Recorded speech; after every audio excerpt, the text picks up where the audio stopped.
Dans l'exercice 19, page 360, nous allons à nouveau travailler l'atténuation et les calculs de niveau d'intensité sonore sur une corde de brume dont on nous dit qu'elle peut atteindre au maximum 115 décibels.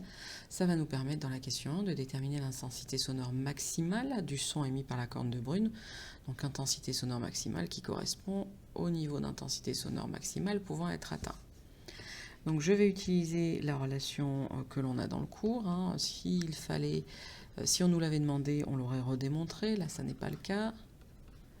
Et je fais l'application numérique. Je vais dire que I est égal à donc 1,01 fois 10 puissance moins 12 multiplié par 10 puissance 115 divisé par 10.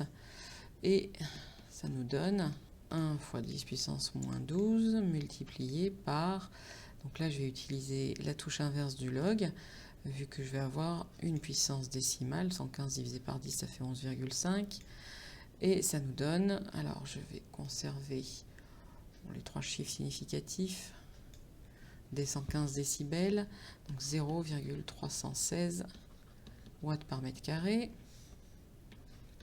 Dans la 2A, on nous informe qu'à 50 mètres de la corne de brume, l'intensité sonore est descendue à 1 fois 10 puissance moins 4 watts par mètre carré. Et nous allons déduire le niveau d'intensité sonore. Donc là, ce sera à nouveau L égale 10 log de I sur I0. Je fais l'application numérique et j'écris que L est égal à 10 log de I, c'est 1,0 fois 10 puissance moins 4, divisé par 1,0 fois 10 puissance moins 12. Donc là, je peux me différencier de la calculatrice, vu que ça fait 10 log de 10 puissance moins 4, moins 12, moins 4 plus 12, ça fait 8. Log de 10 puissance 8, ça fait 8. 10 fois 8, 80 décibels. Cela va me permettre d'en déduire l'atténuation géométrique. Alors on est bien sur l'atténuation géométrique parce qu'on s'est contenté de s'éloigner de la source du son. L'atténuation géométrique est égale à L moins L', c'est-à-dire A est égal à 115 moins 80.